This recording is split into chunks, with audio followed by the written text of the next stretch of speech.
The day Sheriff Morrison knocked on my garage door with a confused expression on his face, I knew my life in rural Montana was about to get complicated in ways I never imagined. I wiped the grease off my hands and hit the button to raise the bay door. The cold January air rushed in, carrying snowflakes that melted instantly against the heated concrete floor of my shop. Sheriff Morrison stood there in his heavy winter coat, looking uncomfortable. "Owen Emerson?" he asked, even though we both knew he had been to my property before for a friendly chat about hunting season. "That's me, Sheriff. What can I do for you?" He shifted his weight. "Got a complaint filed about your business here. Apparently, you're running an illegal commercial operation in a residential zone." I stared at him for a moment, then laughed. "Sheriff, I own 40 acres out here. The nearest house is 3 miles down the road. What residential zone?" "That's what I said," he replied, pulling out a formal complaint document. "But this HOA representative, a Miss Patricia Henderson, insists that you're in violation of community standards and zoning restrictions." The name Patricia Henderson meant nothing to me. I had bought this land 5 years ago specifically because it was outside any city limits, far from neighbors, and perfect for my Snowmachine repair business. I specialized in fixing snowmobiles, snow bikes, and other winter recreational vehicles. My clients came from all over Flathead County and even from neighboring states during the busy season. "Sheriff, there's no HOA out here. This is unincorporated county land." "I figured as much," he said, handing me the complaint. "But I'm legally obligated to deliver this and inform you that you've been cited. You'll need to appear at a hearing, apparently." I took the paper and scanned it. The letterhead read Pine Valley Estates Homeowners Association with an address in Kalispell.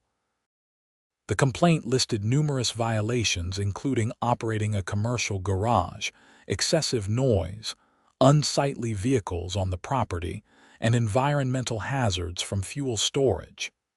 "This is insane," I muttered. "I've never even heard of Pine Valley Estates." Sheriff Morrison nodded sympathetically. "Between you and me, Owen, I think someone's got their wires crossed. But you should probably show up to this hearing and straighten it out. It's scheduled for next week at the county courthouse." After he left, I went back inside my shop where I had 3 snowmobiles in various states of repair. My business had been growing steadily. Word of mouth brought me customers who appreciated quality work at fair prices. I employed 2 part-time mechanics during the winter rush, and we stayed busy from November through March. That evening I called my lawyer, Frank Martinez, who had helped me with the property purchase and business licensing. "Frank, I've got a weird situation." After I explained the HOA complaint, he was quiet for a moment. "Owen, are you absolutely certain your property isn't within any HOA boundaries?" "Positive. I bought this land specifically to avoid that kind of nonsense. I've got the deed, the survey, everything. Bring all your documents to my office tomorrow." This sounds like either a clerical error or something more troubling. The next morning, I drove into Kalispell with a folder full of paperwork. Frank's office was in a modest building downtown, and he greeted me with his usual firm handshake. We spread everything out on his conference table. "Your property is definitely outside any platted subdivision," Frank confirmed after reviewing the survey. "The nearest HOA community is Pine Valley Estates, which is about 8 miles from your land. There's no way their jurisdiction extends to you. So what's going on?" Frank tapped the complaint document. "I did some research this morning. Pine Valley Estates was developed 3 years ago. It's a planned community with about 200 homes. Patricia Henderson is the HOA president, and from what I've gathered, she's quite aggressive about enforcement." But how can she enforce anything on property that's not in her HOA? She can't, Frank said firmly. But that doesn't stop people from trying. I've seen cases where HOAs attempt to expand their authority beyond their legal boundaries. Usually, it's a power trip or a misunderstanding of property lines. So I just show up to this hearing and explain that. Yes, and I'll come with you. We'll bring these documents and request a dismissal. This should be straightforward. The hearing was scheduled for the following Tuesday at 2 in the afternoon. I spent the weekend working on a particularly tricky ski-doo that had a mysterious electrical issue, trying not to think about the absurdity of the situation. Tuesday arrived with fresh snow and temperatures hovering around 15 degrees. I put on my best jeans and a clean flannel shirt, which was about as formal as my wardrobe got. Frank wore a suit, and we met at the courthouse an hour early. The hearing room was smaller than I expected, set up more like a conference room than a traditional courtroom. A long table sat at the front where a hearing officer would preside. Chairs lined the sides for the parties involved. Patricia Henderson arrived exactly at 2 o'clock, and I understood immediately why Sheriff Morrison had looked so uncomfortable. She was the living embodiment of every HOA horror story I had ever heard.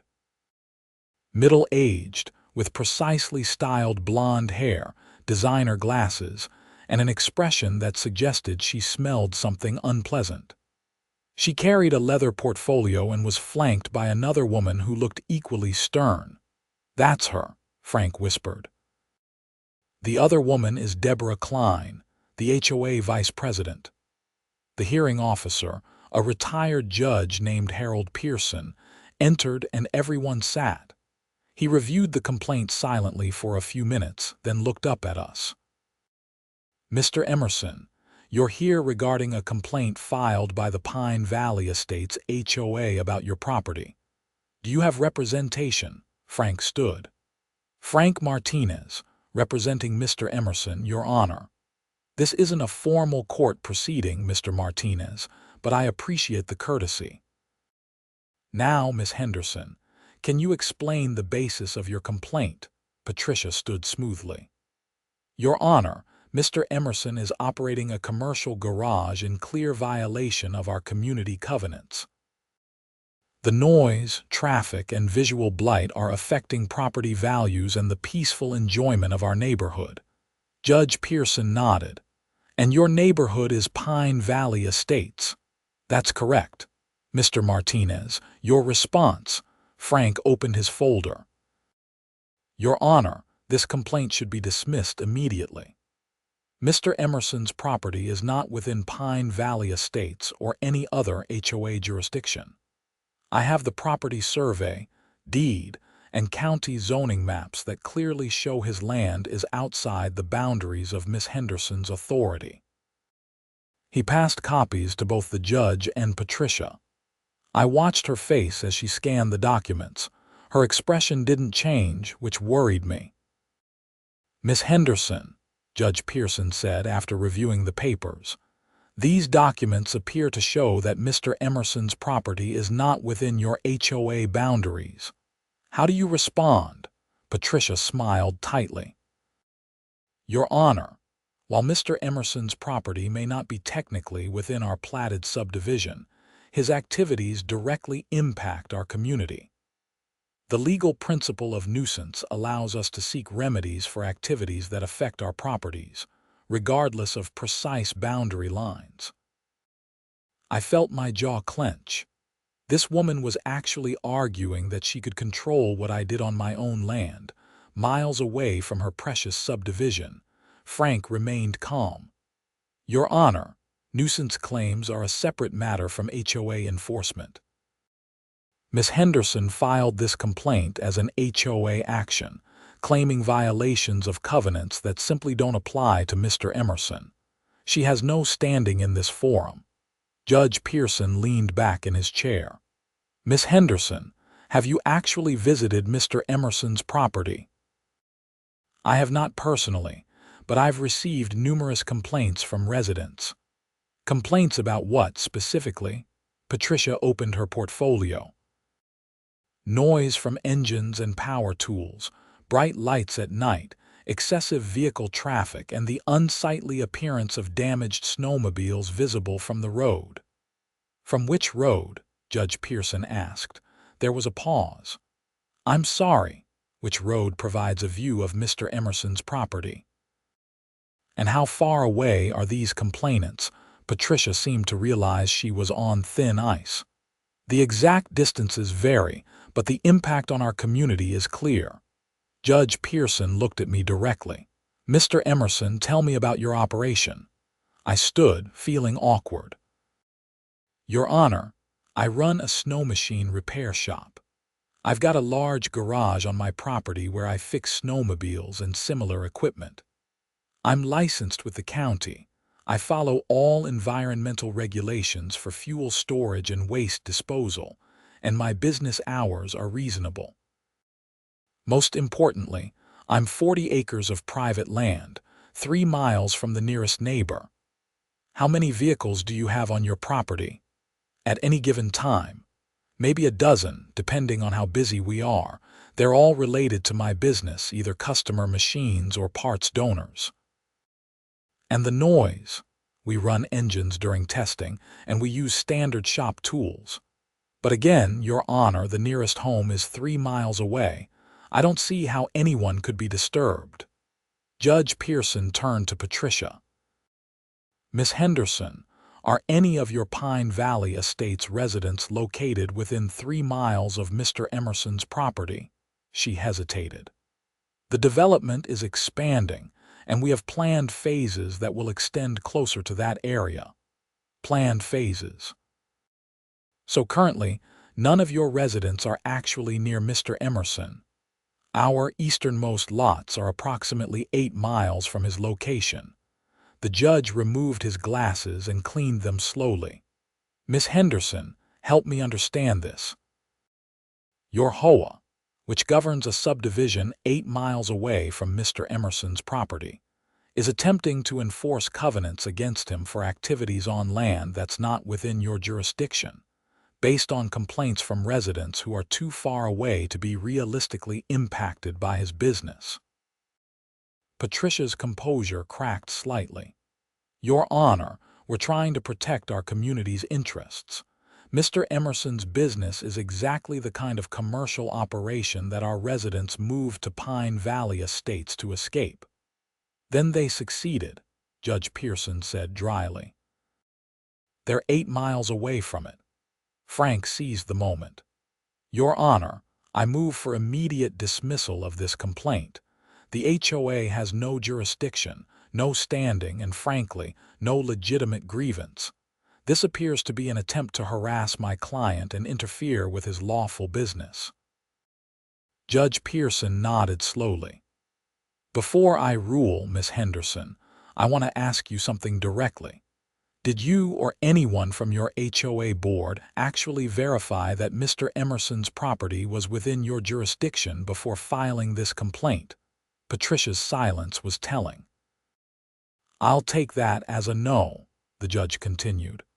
This complaint is dismissed. Miss Henderson, your HOA has no jurisdiction over Mr. Emerson's property.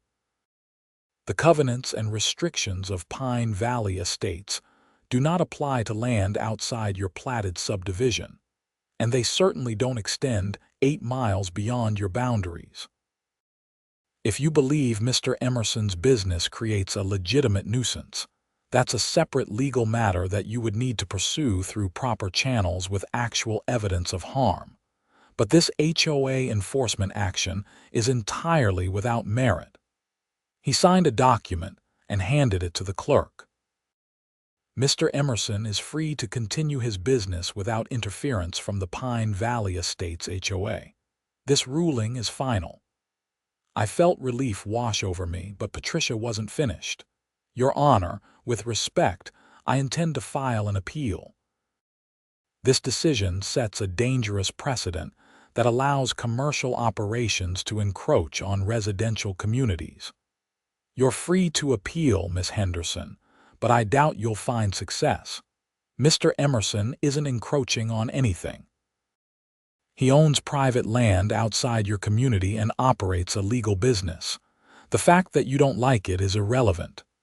As we stood to leave, Patricia approached me directly. Her expression had hardened into something ugly. "This isn't over," she said quietly. "You're not going to blight this area with your junkyard operation." Frank stepped between us. "Miss Henderson, I'd advise against making threats. This matter is settled. We'll see about that." Outside the courthouse, Frank and I stood in the cold parking lot. Snow had started falling again, coating the cars in fresh powder. "That woman is going to be trouble," Frank said. "I've seen her type before. She doesn't accept losing. What can she actually do? The judge ruled she has no jurisdiction. Legally, nothing. But people like Patricia Henderson have ways of making life difficult. Just be prepared." I thanked Frank and drove back to my property, feeling both vindicated and uneasy. The hearing had gone exactly as it should have, but Patricia's parting words stuck with me. Over the next few days, I threw myself into work. The season was picking up, and I had customers bringing in machines with everything from minor tune-ups to major engine rebuilds. My two part-time guys, Mike and Travis, kept the workflow moving smoothly. Then the inspection started. First came the county environmental inspector, showing up unannounced on a Thursday morning. He was apologetic but thorough, checking every aspect of my fuel storage, oil disposal, and waste management systems. Everything passed, of course, because I ran a legitimate operation and followed all regulations. Someone filed a complaint, the inspector told me as he was leaving. "Anonymous tip about environmental violations. But you're clean, Mr. Emerson. One of the better shops I've seen, actually." The next week brought a building inspector, also responding to a complaint. He examined my garage, my electrical systems, my heating. Again, everything was up to code because I had done everything right when I built the shop. Then came the fire marshal, the OSHA inspector, and even someone from Fish, Wildlife, and Parks wanting to verify I wasn't improperly disposing of antifreeze. Each inspection took hours. Each one interrupted my work and cost me money in lost productivity. And each inspector mentioned an anonymous complaint as the trigger. "It's Patricia," I told Frank over the phone after the 5th inspection. "She's trying to find something, anything, to shut me down." "Probably," Frank agreed. "But you're passing every inspection, which creates a record that actually helps us. If she escalates this, we can demonstrate a pattern of harassment." The harassment took a different form the following Monday. I was in the shop working on a vintage Polaris when I heard vehicles approaching. Looking out the window, I saw 2 sheriff's department cruisers pulling up. Sheriff Morrison got out of the first car, and he looked genuinely unhappy. A deputy I didn't recognize exited the second vehicle. "Owen, I need to talk to you," Morrison called. I wiped my hands and walked outside. "Sheriff, what's going on?" "I've got a warrant to search your property." The words hit me like a punch. "A warrant for what?" He handed me the document. "Complaint alleges you're operating a chop shop dealing in stolen snowmobiles and parts." "That's insane. Every machine here is documented. I have receipts, titles, work orders, everything." "I know, and I'm sorry about this, but I have to execute the warrant. The judge signed off on it based on the complaint." "Let me guess. Anonymous complaint." Morrison's expression told me I was right. "We'll try to be as quick and non-intrusive as possible." The next 3 hours were a nightmare. Deputies went through my shop, examining every snowmobile, checking VIN numbers, reviewing my paperwork. Mike and Travis stood nearby, worried about their jobs. Customers came to pick up their machines and left confused when they saw police cars. In the end, of course, they found nothing illegal. Every snowmobile was legitimate, every part properly sourced. My records were meticulous because I ran an honest business. "I knew this would be a waste of time," Morrison said as they were packing up. "Owen, off the record, someone is really gunning for you. This warrant was pushed through by the DA's office after multiple complaints. You might want to lawyer up. Already have one. And Sheriff, I know who's behind this." "So do I," he said quietly, "but I can't ignore legitimate complaints even if I suspect the motivation." After they left, I sat in my office and looked at the chaos. Papers were scattered everywhere. Equipment had been moved, and my carefully organized workspace was a mess. Worse, my phone was ringing off the hook with customers who had heard about the police presence and wanted to know if they should take their business elsewhere. I called Frank immediately. "They got a search warrant," I told him. "Found nothing, obviously, but my reputation is taking a hit." "This has gone beyond annoying," Frank said. "This is targeted harassment. I'm going to file a complaint with the county attorney's office and request an investigation into who's filing these false reports. It's Patricia Henderson and her HOA. Probably, but we need proof. The complaints are coming in anonymously, which gives her plausible deniability." "So what do I do?" "Document everything. Every inspection, every interruption, every cost. We're building a case." That evening, I sat at my kitchen table in the log home I had built on the property and tried to understand how my life had become so complicated. I had moved to Montana for the simplicity, the freedom, the space. I had built a successful business doing work I loved, and now some HOA president 8 miles away was trying to destroy it all because of what? A power trip, a desire to control everything in her sightline. The next morning brought a new development. I found official notices posted on my gate and shop door. They were from the county planning department, citing me for zoning violations and ordering me to cease business operations pending a review. I ripped one down and called Frank before I even went into the shop. "They're saying I'm in violation of zoning now." "That's impossible. You're properly licensed for commercial use in an unincorporated area." "Well, someone at the county doesn't agree." Frank was quiet for a moment. "Owen, I think it's time we went on offense. This has escalated to the point where we can seek legal action against the HOA for harassment. I'll also file an emergency motion to stay this zoning order." "How long will that take?" "I can get us in front of a judge this week." "But Owen, you need to understand that fighting this is going to cost money. Legal fees, court costs, lost business. Are you prepared for that?" I looked out at my shop, at the equipment I had invested years of savings into, at the business I had built from nothing. "I don't have a choice, Frank. They're trying to destroy everything I've worked for." "Then let's fight back." Frank moved quickly. By Wednesday, we were in front of Judge Sarah Chen in district court, seeking an emergency stay of the zoning order and filing a formal complaint against the Pine Valley Estates HOA for harassment, defamation, and abuse of process.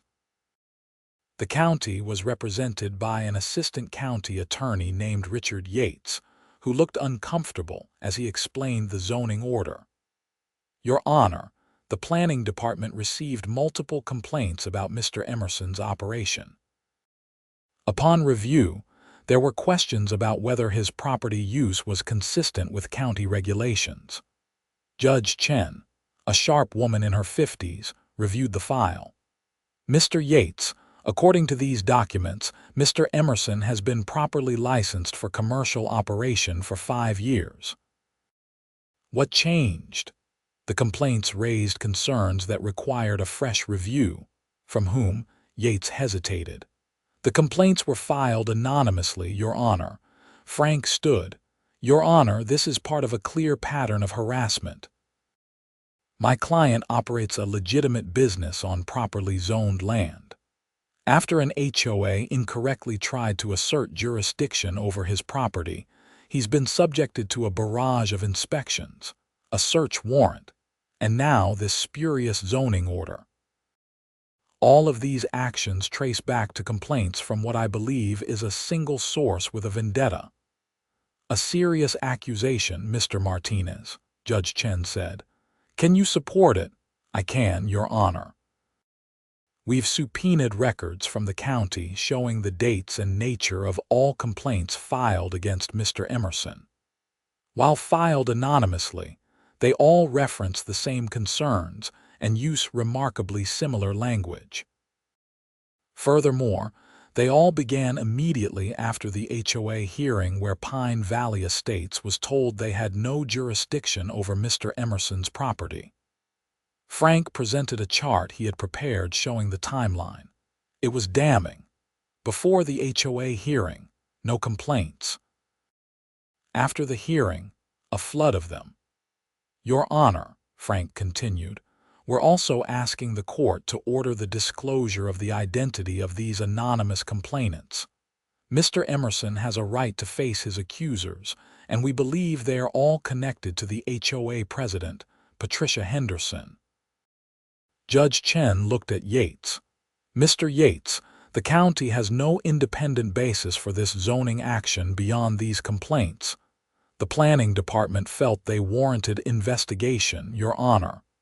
That's not what I asked. Does the county have any independent observation or evidence that Mr. Emerson is violating zoning regulations? Yates shuffled his papers.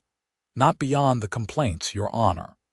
Then, I'm staying this zoning order pending a full hearing. Mr. Emerson may continue his business operations. Furthermore, I'm ordering the county to disclose the source of these complaints to Mr. Emerson's attorney.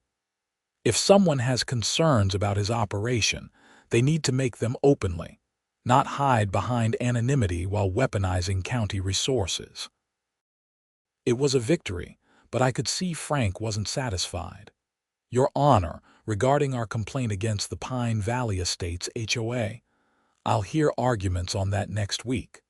I want the HOA properly served and given an opportunity to respond. But Mr. Martinez, Mr. Emerson, I want to be clear. This court does not look kindly on the abuse of legal processes to harass citizens. If your allegations are proven, there will be consequences. Outside the courthouse, Frank was energized. That went better than I hoped. Judge Chen is sharp and she clearly sees what's happening here. What about the anonymous complaints? Will we really find out who filed them? We will now. The county has to disclose that information.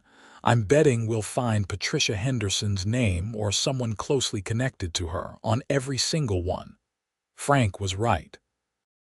When the county turned over the complaint records the following week, a pattern emerged immediately. While the complaints had been filed anonymously online, the system captured IP addresses and email information.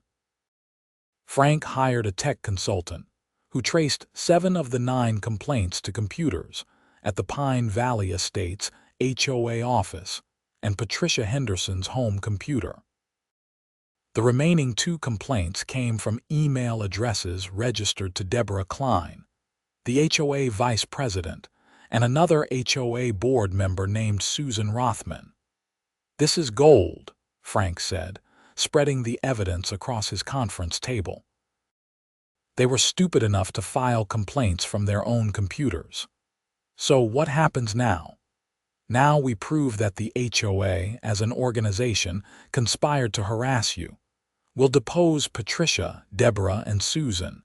We'll get the HOA's internal communications. And we're going to demand significant damages.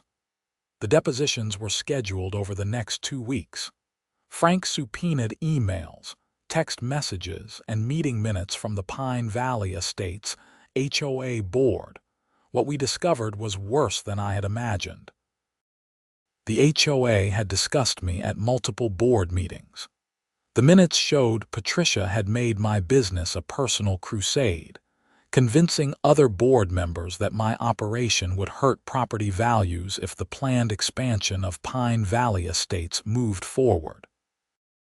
In one email exchange, Patricia wrote to Deborah, "We need to shut down that garage before anyone starts looking at properties out there. If buyers know there's a commercial snowmobile shop nearby, it will tank our eastern development plans." In another message, Susan Rothman asked, "Are we sure we have any legal standing to do this?" Patricia's response, "We need to be creative. Make enough noise, file enough complaints, and the county will force him out eventually.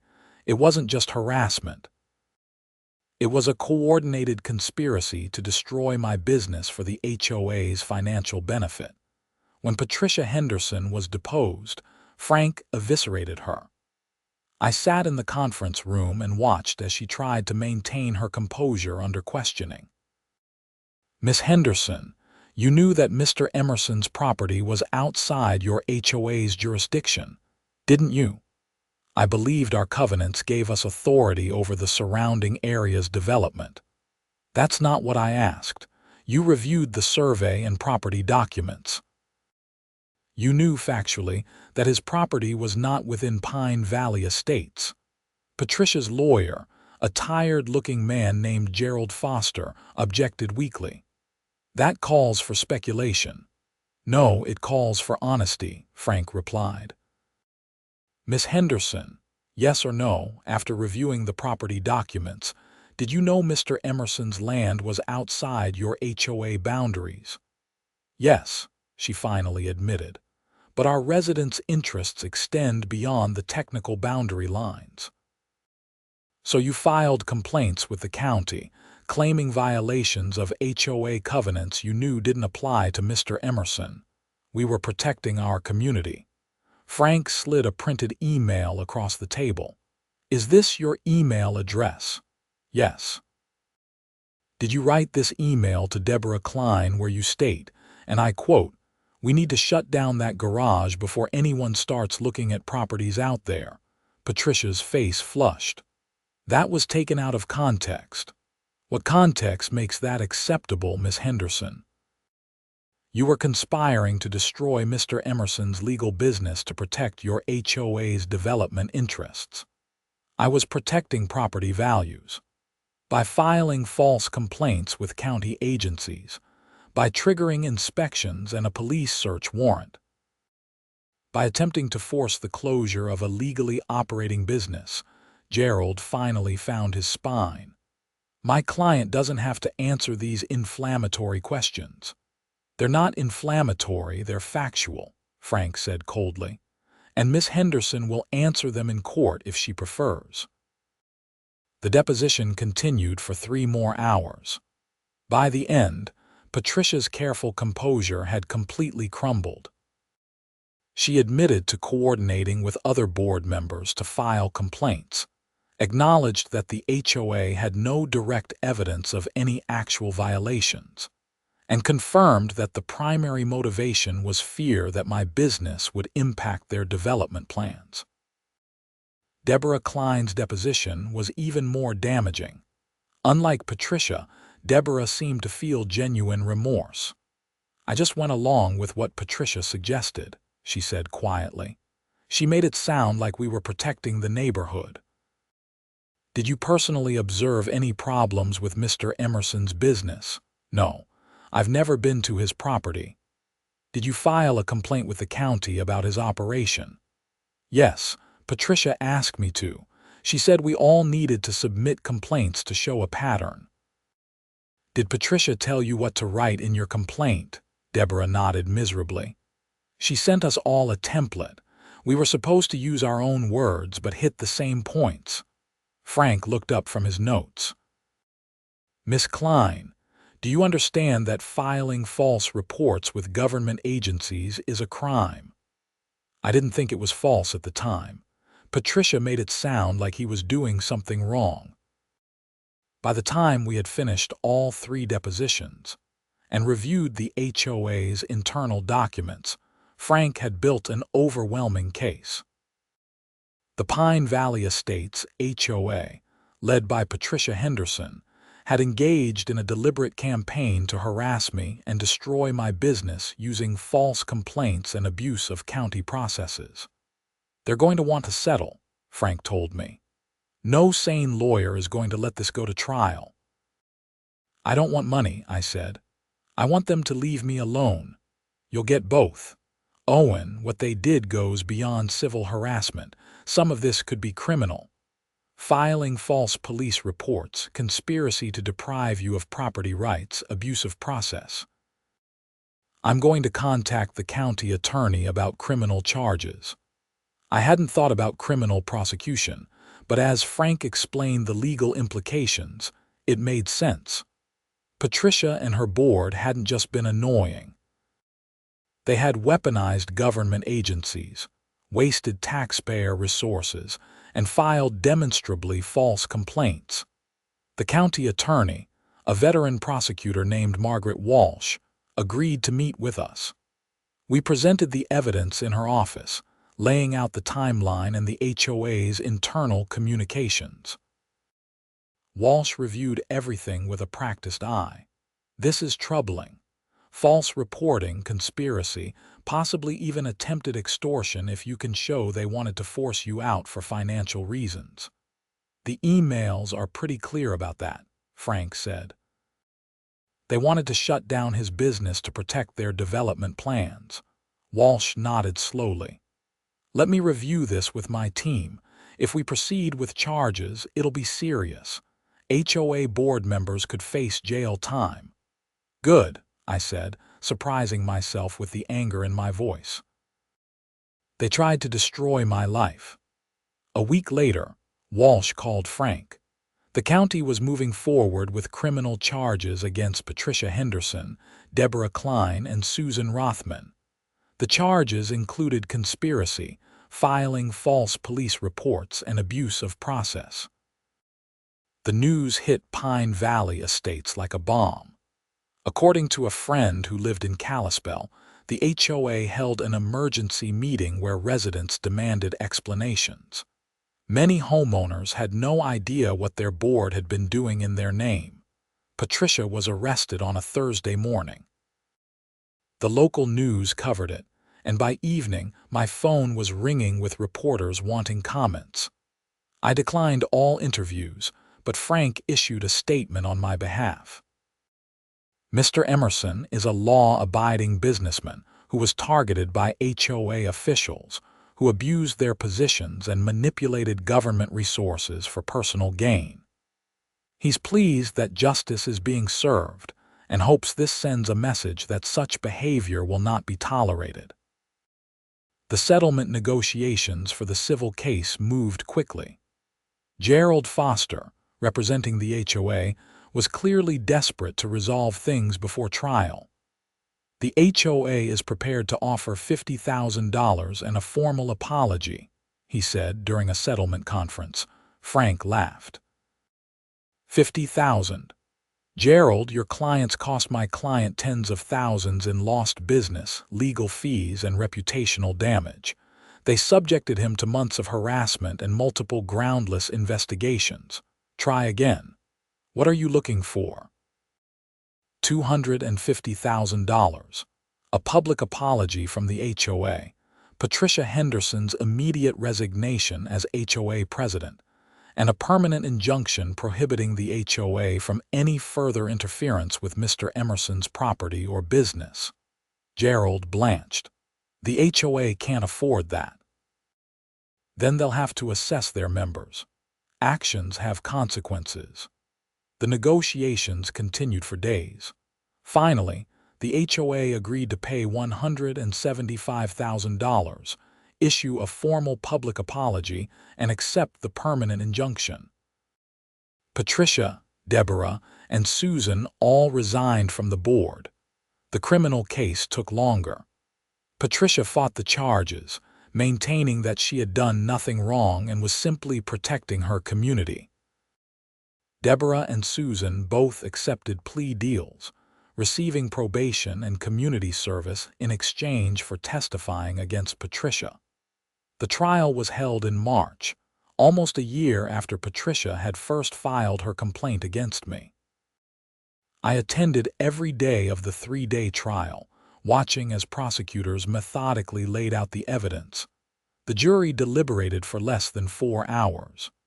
Patricia Henderson was found guilty on all counts: conspiracy, filing false police reports, and abuse of process. The judge sentenced her to 6 months in county jail, 3 years of probation, and a $10,000 fine. Standing outside the courthouse after the verdict, I felt a strange mix of emotions. Relief, certainly. Vindication. But also sadness that it had come to this. Frank clapped me on the shoulder. "It's over, Owen. You can get back to your life." "Yeah," I said, watching as Patricia was led away in handcuffs. "I guess I can." The settlement money helped me upgrade my shop and hire Mike and Travis full-time. Business actually increased after the publicity.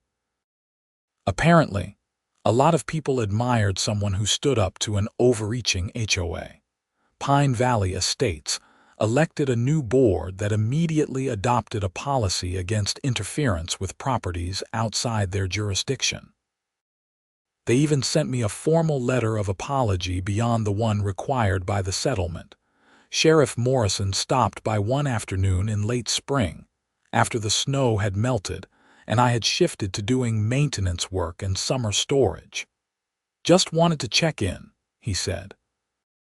"Make sure you're doing okay after all that mess." "I'm good, Sheriff.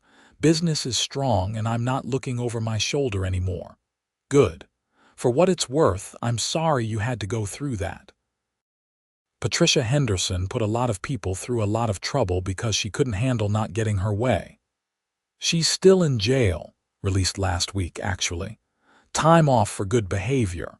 But she's a convicted felon now on probation, and from what I hear, she moved out of state. Too embarrassed to stay in the area. After Morrison left, I walked around my property. 40 acres of Montana freedom where I could run my business, live my life, and not answer to anyone except the law and my customers. The whole ordeal with the HOA had taught me something important. Property rights matter. The rule of law matters. And when people abuse their authority, whether in an HOA or anywhere else, they need to be held accountable. My phone rang. A customer from Wyoming wanted to know if I could rebuild a vintage Arctic cat. I smiled and told him to bring it by. Life went on. The snow machines kept coming. The work stayed steady, and Patricia Henderson's attempt to destroy my business became just a story I told occasionally, usually ending with the same observation. Never mess with a man's livelihood, especially when he's got the law on his side. The following winter was one of the best seasons I had ever had. Word had spread not just about my quality work, but about the HOA battle. I became known as the guy who had stood up to bureaucratic overreach and won. Customers came from Idaho, Wyoming, even North Dakota, some explicitly telling me they wanted to support a business owner who had fought for his rights. Mike and Travis flourished as full-time employees. I was able to offer them benefits and decent wages, and they responded with loyalty and excellent work.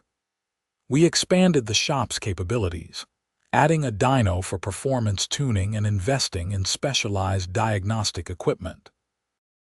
The Pine Valley Estates development did eventually expand eastward, but it stopped about 5 miles from my property. The new HOA board learned from Patricia's mistakes and focused on governing their own community rather than trying to control everything around them. Frank and I remained friends, often meeting for coffee in Kalispell. He framed a copy of Judge Chen's ruling dismissing the HOA's initial complaint and hung it in his office as a reminder of what happens when people challenge jurisdiction they don't have. One afternoon, about 18 months after everything had settled, I was working on a particularly stubborn carburetor when a woman I didn't recognize pulled up in a Mercedes SUV. She got out cautiously, and I could see she was nervous. "Can I help you?" I called, wiping my hands. "Are you Owen Emerson?" "That's me." She took a breath. "My name is Linda Chen. I live in Pine Valley Estates. I wanted to apologize." That surprised me. Apologize for what? I was one of the homeowners who supported Patricia Henderson. I voted for her, believed her when she said you were a problem. I had no idea what she was really doing until everything came out. I'm ashamed that I didn't question her actions. I studied her for a moment. She seemed genuinely remorseful. "Mrs. Chen, unless you filed one of those complaints yourself, you've got nothing to apologize for. Patricia fooled a lot of people. Still, I wanted you to know that most of us in Pine Valley Estates are horrified by what she did. We're trying to make things right. You elected a new board." "That's a good start," she nodded. "We did, and we've implemented policies to prevent anything like this from happening again. Transparency requirements, limits on board authority, member approval for legal actions. We learned a hard lesson. After she left, I thought about what she had said. The truth was, most HOA members probably were decent people just trying to protect their investment and maintain their neighborhood. The problem came when power-hungry individuals like Patricia took control and used HOA authority for personal agendas. That summer, I received an unexpected visitor. Judge Pearson, now fully retired, stopped by with his vintage snowmobile that needed restoration work. "I heard you do excellent work," he said with a smile, "and I've been meaning to meet you properly outside a hearing room." As we discussed his 1970s Ski-Doo, he brought up the case. "You know, Owen, in 30 years on the bench, I saw a lot of HOA disputes, but yours was one of the most egregious examples of power abuse I've encountered. Patricia Henderson genuinely believed she had the right to control what happened on your property simply because she didn't like it." "What makes people think that way?" I asked. "Fear of loss of control, usually. HOAs attract people who crave order and rules. Most channel that productively, maintaining communities and enforcing reasonable standards. But some, like Patricia, take it too far. They start seeing themselves as authorities over everything in their perceived domain, regardless of actual legal boundaries. It cost her everything." "It did," Judge Pearson agreed, "and it should serve as a warning to other HOA leaders who think they can overstep their authority. The law is clear about property rights and jurisdiction. Ignore that at your peril." Working on his vintage Ski-Doo was a pleasure. It reminded me why I had started this business in the first place. Not for the money or recognition, but because I genuinely loved these machines and the people who rode them. As winter approached again, I found myself reflecting on everything that had happened. The stress, the legal battles, the uncertainty. But also the vindication, the support from my community, and the strengthening of my business that came from standing up for what was right. Frank called one evening with news. "Thought you'd want to know. Patricia Henderson filed for bankruptcy. The legal fees, fines, and judgment wiped her out." I didn't feel the satisfaction I might have expected. "That's rough. Play stupid games, win stupid prizes," Frank said. "She brought it on herself, I know, but I didn't want to destroy her life. I just wanted her to leave mine alone." "You didn't destroy her life, Owen. She destroyed her own by refusing to accept that she couldn't control everything and everyone around her. You just defended yourself." He was right, of course. I hadn't asked for any of this. I had simply tried to run my business and live my life. Patricia was the one who had chosen confrontation over acceptance, who had weaponized government agencies and wasted public resources to pursue a personal vendetta. The story of my battle with the Pine Valley Estates HOA made its way through the snowmobiling community. I was interviewed for several enthusiast magazines and even appeared on a podcast about property rights. Each time, I emphasized the same points. Know your rights, document everything, and don't be afraid to fight back against unjust authority. Other business owners who had faced similar HOA harassment reached out to me. I connected several with Frank, who was building a subspecialty in defending property owners against overreaching HOAs. "You started something," he told me one day. "People are realizing they don't have to just accept it when HOAs overstep. They can fight back." Good. Nobody should go through what I did. The years passed. My business continued to grow. I bought adjacent property, expanding to 60 acres. I built a larger shop building and eventually hired 2 more mechanics. We became the premier Snowmachine repair facility in northwest Montana. Pine Valley Estates, under new leadership, became a model of reasonable HOA governance. The new board focused on maintaining community standards within their actual jurisdiction and stayed out of everyone else's business. Property values increased, residents were happy, and nobody tried to control what happened miles beyond their boundaries. I never saw Patricia Henderson again. I heard she moved to Arizona and took a job in retail management. The felony conviction made many careers impossible, and her reputation in Montana was permanently damaged. Part of me felt bad about that, but a larger part remembered the months of harassment, the stress, the damage to my business, and the arrogance with which she had tried to destroy my livelihood. Looking back now, I realized the experience changed me. I became more politically active, attending county commission meetings and speaking up about property rights and government overreach. I joined a state association of business owners and advocated for clearer laws about HOA authority and liability. The case also set legal precedent in Montana. Frank told me that judges now regularly cited my case when dealing with HOA jurisdiction disputes. The ruling that HOAs cannot enforce covenants beyond their platted boundaries became established law, and the criminal prosecution of Patricia and her board members sent a clear message about the consequences of abusing that authority.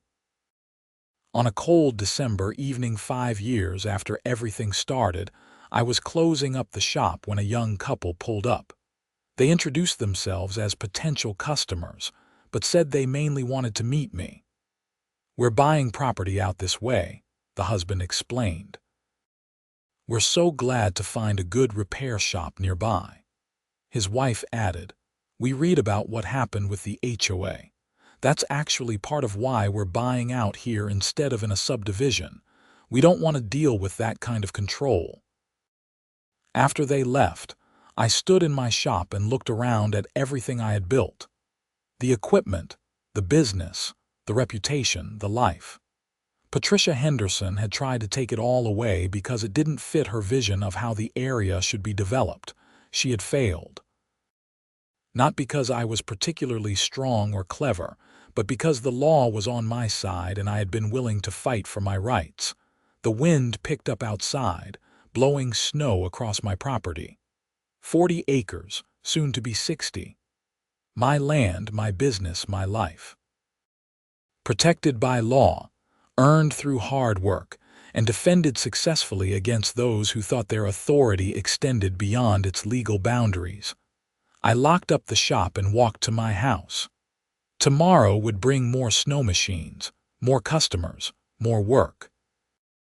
The business I loved, on the property I owned, living the life I had chosen. Patricia Henderson had tried to take that away. Judge Pearson had ruled she had no jurisdiction. And in the end, justice had prevailed. The lights of Kalispell glowed in the distance as I settled in for the evening. Somewhere out there was Pine Valley Estates, now governed reasonably and living peacefully. And somewhere far away was Patricia, living with the consequences of trying to control things she had no right to control. I poured myself a drink and raised it to the window, toasting the property, the business, and the legal system that had protected both. Life was good. The HOA had no jurisdiction, and I was free.